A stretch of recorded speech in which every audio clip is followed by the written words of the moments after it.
Hello everybody, welcome back and welcome if you're new here. My name's Georgie and I make videos about chronic illness related issues and balancing that alongside pursuing a degree at Cambridge Uni. I have a long and complex health history and I'm diagnosed with Ehlers-Danlos syndrome and I've got several related conditions. So if you'd like to hear my full chronic illness story, I'll leave that in the card above. But today's topic is going to be covering how to get a doctor to listen to you and how to get diagnosed, and overcoming the barriers that can be involved in that process.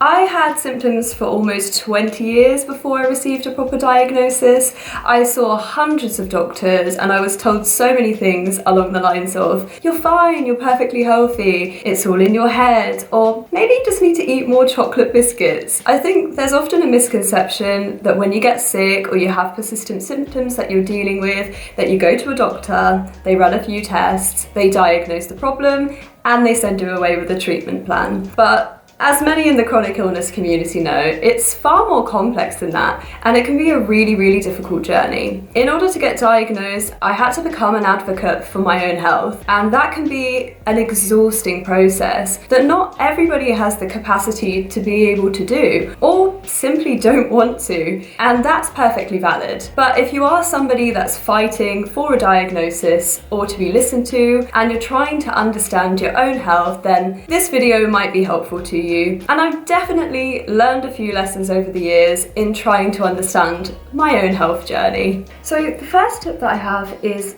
persistence. You know your own body, and if something isn't right or it's impacting your ability to function, your day-to-day activities, or for example you're in chronic pain, you deserve to be treated with care, support, to be examined thoroughly and to receive help in managing your condition. In a healthcare system often stretched by funding difficulties and time constraints, doctors often have very little time to look through your health history and to listen and to understand the day-to-day realities of your condition. In a 5-minute appointment, you'll need to try and communicate with your doctor everything they need to know in order to make hugely important decisions about your healthcare. And that's extremely difficult. So something I would recommend is trying to make a symptom diary over at least a period of a few days or weeks. This could include your pain levels, frequency or the severity of specific symptoms, how they affected your day-to-day life in different ways,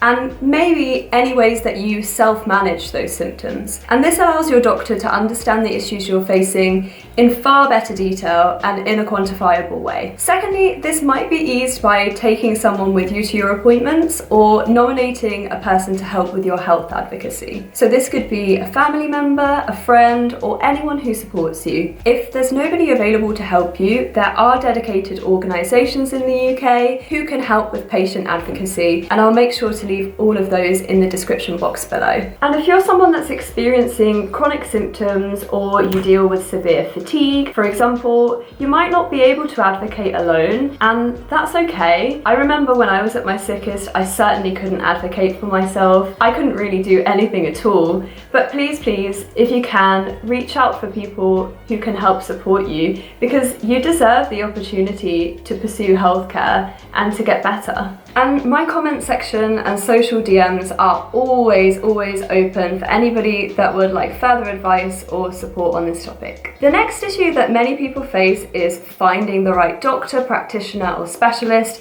and this is often the key to getting a diagnosis. Different doctors have different specialities, and if you have a chronic or rare condition or underdiagnosed condition, you need to see somebody who has the right experience in order to recognize what's going on. I am a huge advocate for reliable sources on the internet to educate yourself about your symptoms and possible conditions you may have or tests you may need. Obviously, it's important to access information critically and with caution, and not to fall into the trap of the health anxiety taking you down a bit of a rabbit hole, which can be tough.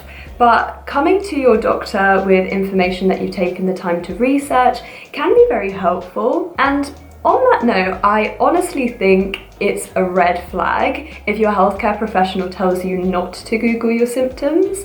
And maybe you should consider a second opinion if that's what they say. You're entitled, firstly, to participate in your own healthcare.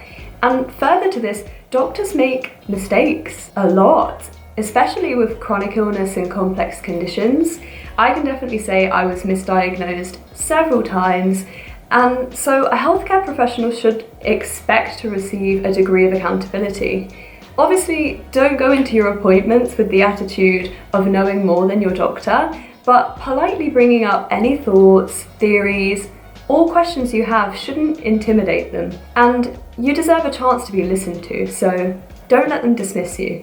And I'd just like to take a moment here to acknowledge that for some people, even having access to doctor's appointments and to health insurance due to financial barriers can be an issue.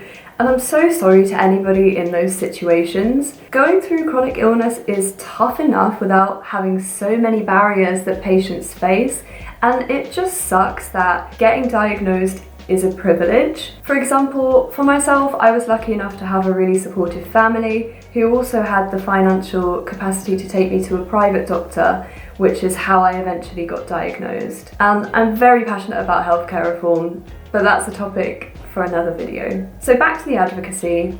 If you're lucky enough, you've managed to find a specialist to suit your symptoms. You may have a symptom diary and any relevant medical history, records, tests to take with you, and maybe an advocate to help support you. The next issue can be one of describing. If you've got a lot of chronic or confusing symptoms, or you struggle with things like brain fog, which can affect your cognition or word finding abilities, actually putting into words what you're feeling can be a real challenge. I remember struggling with a particular symptom of feeling like my blood was pulsing and racing throughout my whole body, and I had no idea how to describe that symptom to anybody else. It turns out that my mast cell problems were causing huge rushes in adrenaline, but for this is where I think that patient communities can be incredibly helpful. Obviously, getting a diagnosis in the first place can help you to find the right patient communities, but even if you have symptoms but no diagnosis yet, you can still connect with others online in similar situations. For example, Twitter is great for it, or The Mighty, and I will leave links to all of these below. The Mighty specifically is a community for those who have chronic illnesses or rare diseases, and I've learned so much there, and also just taken great comfort in connecting with people in similar situations. But these communities often include people who have first-hand experience and have been on a similar journey,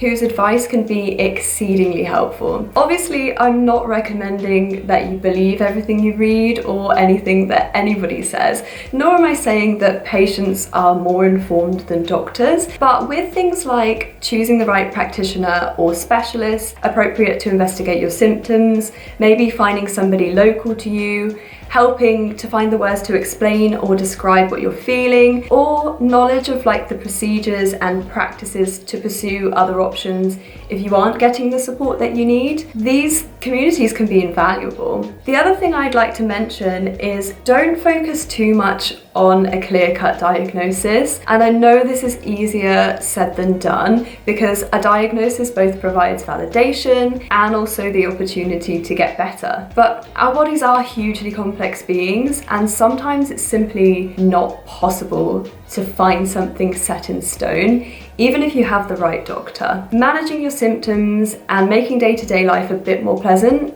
is possible even if you're in diagnostic limbo. And this is something that I know a lot about.